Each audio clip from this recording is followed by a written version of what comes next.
Berlin is a food mecca. It is an international city with great options from around the globe. In today's video, I eat my way through different corners of Berlin.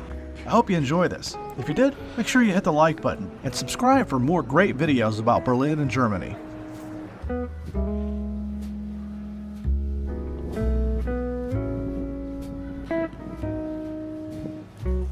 I'm starting my day off with a nice breakfast at the House of Small Wonder. The House of Small Wonder is located on Auguststraße in the former Jewish girls' school. House of Small Wonder opened in 2014 and is the second location opened by Motoko Watanabe and Shaw Margulies. House of Small Wonder serves Japanese-American fusion in an amazing setting. If the weather is warm enough, the courtyard is amazing.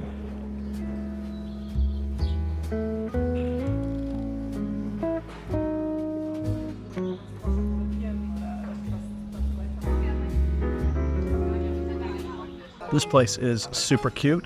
It is located inside the old Jewish girls' school, which I've been here a bunch of times. I've never eaten here. I always bring guests here when I give my World War II tours, so I know this building quite well. I ordered some eggs and potatoes gratin, and it comes with tomato soup, which is interesting for breakfast, but we'll see. And I got a flat white, so I'm gonna enjoy this, and I will let you know how it goes.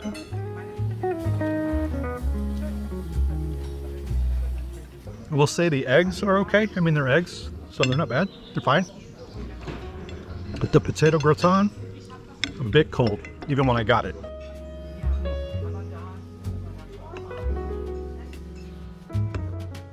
What steals the show, though, is the tomato soup. The tomato soup is excellent. It is so good. It's creamy, it's hot, it's Italian-y, if that makes sense. It's so good. The flat white's pretty good as well.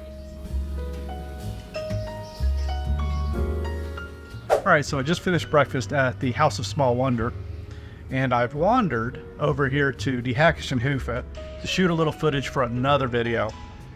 Give myself a little bit of time to work off some of these calories from breakfast. I'm not super full. It was fine. It's definitely a cool atmosphere. Just the potatoes were warm, which kind of threw me off the whole meal a little bit. That was the one thing I was looking forward to most, was the gratin potatoes. I am gonna wander around here in the Schönhauser and go to Haus Schwarzenberg, shoot a little bit of video there, and then I'm gonna head over to Prinzlauer and get a little morning snack.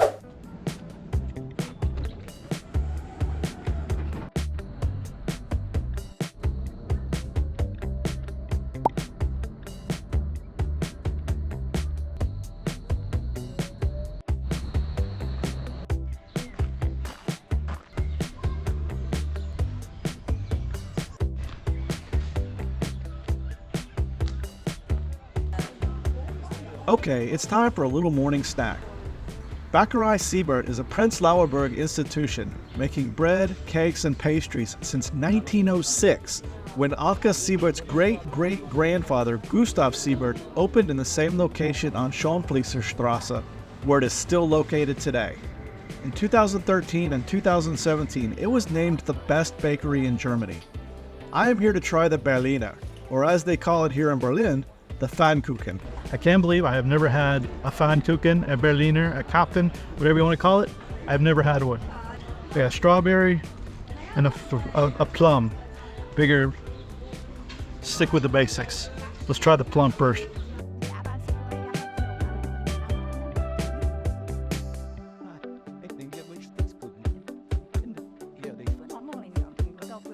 Plum is okay. And then the flavor of the plum jelly is really good, but this tastes like a Dunkin' Donuts donut, to be honest. It's like that cake donut with sugar on it. It's not bad, it's just not my favorite thing in the entire world. I'm really looking forward to the glazed one. I prefer glazed. Yeah, that plum is really good. It almost tastes like apple butter, but plum. Yeah, I mean, this is okay. It's a donut. What are you gonna do, you know? Can't go too terribly wrong with donuts. Now this one looks really good. It's like very glazed, and that's what I like. Oh yeah, this is more my speed. Need to take a shower. Jelly all over me. Ugh. Yeah, this is. If I'm gonna have a donut, I want it to be really sweet. This is extremely sweet, extremely strawberry, and extremely glazed. So good. Okay, the Pfannkuchen are sehr lecker. Really like the strawberry Pfannkuchen. That's so big on the plum that it was fine, but I won't get it again. I think before lunch, I'm gonna go hit one of my favorite museums in Berlin. I think my favorite museum in Berlin is the Museum at the Kulturbrauerei and their exhibit Alltag in der DDR. It is an excellent museum. Better than the DDR Museum on Museum Island, if you ask me. And the best part about it is it's absolutely free. I've been here probably a dozen times, but they have a temporary exhibit that I've really been wanting to check out.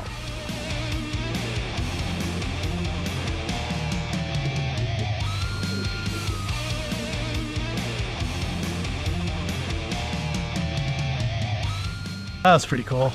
Not a very big exhibit. I've seen the Alltag in der DDR probably a dozen times. It's one of my favorite museums, but I'm not gonna go in there today. Somehow it is time to eat again. We are headed to a Prinzlauer institution for lunch. Konnopke's Imbiss is a Prinzlauer icon. In 1930, Max Konnopke began serving sausages. Since 1960, Konnopke's has been known for the most famous of all Berlin foods, the currywurst.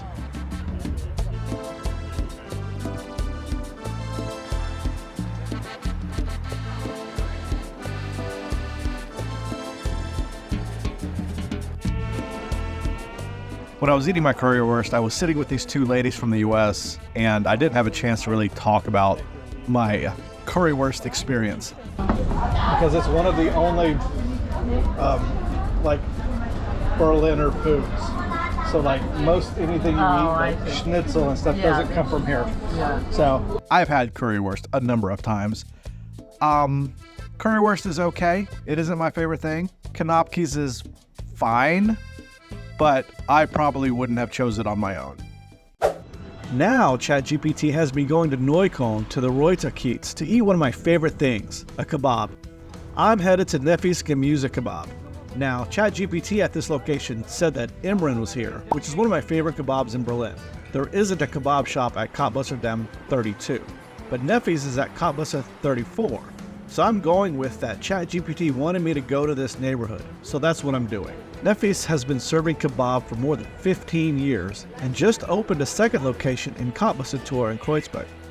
Nefis claims to be the best kebab shop in Berlin. I cannot wait to test out this claim. This is a really good looking kebab. Let's try this.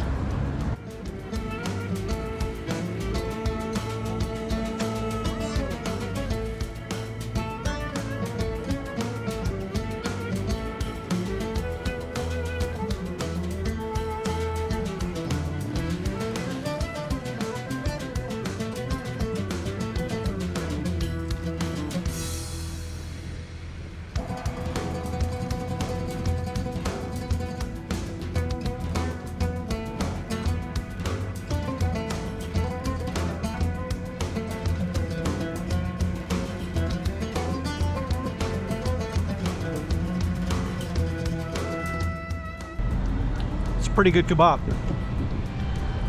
The bread seems to be holding up. The bread's pretty good.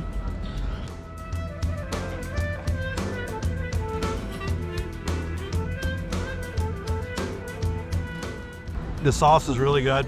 Not too much of it, not too little. I love the grilled vegetables. The grilled vegetables are extremely tasty, very well seasoned. And there's like eggplant, which you don't see very often. This is good. This is good. This is a good Gemüse kebab, good chicken kebab. And the question is it better than my favorite Gemüse kebab, Rüyams? I don't know. It's hard to beat Rüyams. This is pretty good. I think Rüyams is still better, but this is a really good kebab. So if I had to give this a rating, I think it's about a 7-8, maybe an 8. I'll have to think about it. It's really good. So I've changed my mind. After eating more of this, I'm almost finished. and I wasn't hungry to begin with. But I couldn't stop eating because it's so good. It is my favorite Gemüse kebab in Berlin. It's the best one I've ever had. It's an 8.8. This is really good. Remember, I gave Riyam an 8.5. So I've never given a 9. This is coming real close to a 9. I might have to reevaluate and think about it. But this is really, really good.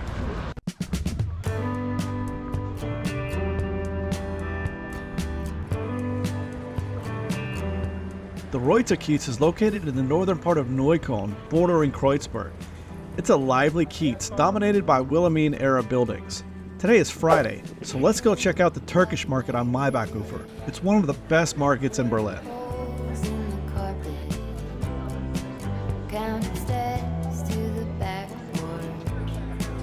Same song from the screen door.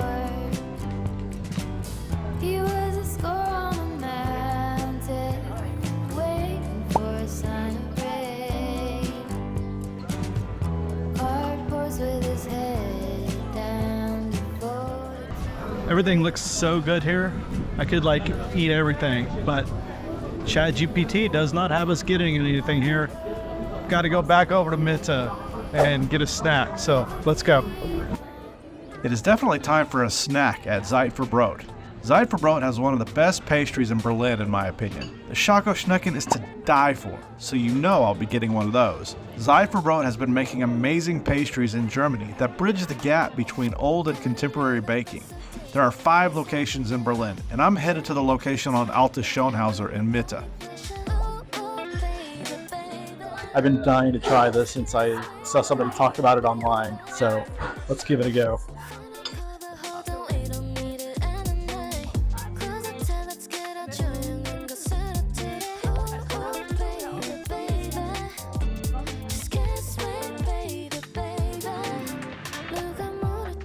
It is so rich.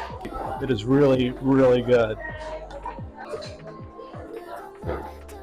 It's a deep, dark, rich chocolate, along with a little bit of cinnamon. Not a lot of cinnamon, but a little. It's not overly sweet, but it's extremely rich.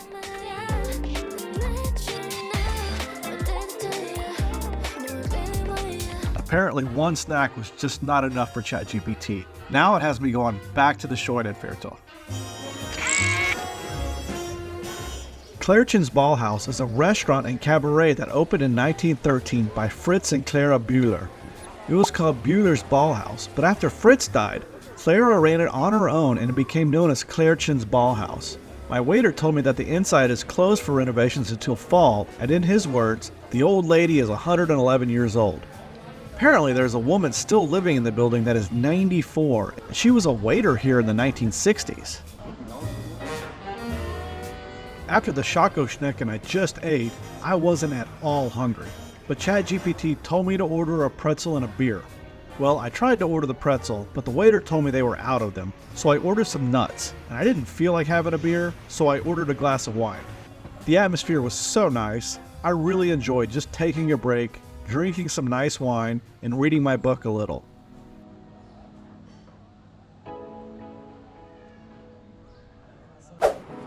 After relaxing a bit, I head to the Spree to film some footage for another video and to get some steps in and hopefully work up an appetite for dinner.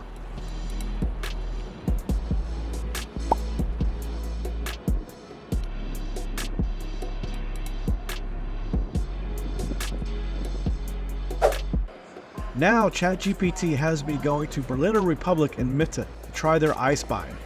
I've heard good things about this place and I'm eager to check it out. On top of trying the Eisbein, the interesting thing about Berliner Republik is what they call the beer market. Just like the stock market, every day after 5, the prices of beer fluctuate based on the supply and demand of the beers. If you're paying attention, you can place your order to take full advantage of a market crash. Eisbein is northern Germany's answer to Bavaria's Schweinshaxe, which I love. In the north, instead of roasting the pork knuckle, they cure it and then boil it to make it nice and tender. Schweinshaxe is one of my favorite things, but I haven't tried Eisbein. It is typically served with sauerkraut and Salzkartoffeln, or salted potatoes. I'll be honest, the appearance isn't nearly as appealing as Schweinshaxe with its golden crust, but I'm eager to give it a try. Alright, so I'm probably not going to be able to record a whole lot of this because my mic died and it's really loud in here. So I'm going to give this a try and see what we can do. This definitely looks different than Schweinhaxen. This definitely doesn't have that golden color. Let's first try the beer.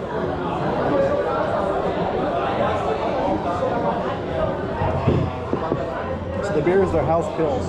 Not bad. There's zero chance I'm gonna eat all this, but let's give it a try.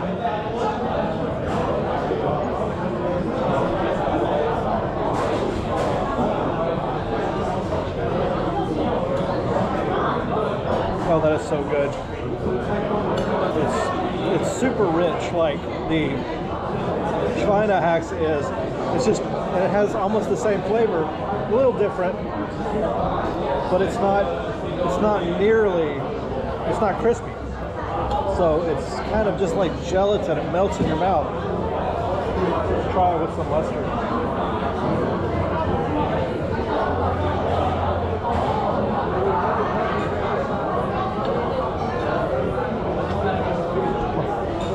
That is so good. Oh my God, that is so good. All right, I'm gonna eat as much of this as humanly possible. Try the sauerkraut. I'm not a big sauerkraut fan. It's definitely sauerkraut. So I'm gonna eat this. You can watch me eat for a little bit until my battery dies. And then, yeah, this has been a great day. We're not doing dessert. ChatGPT gave me a dessert place. We're not doing that. We're just going home after this.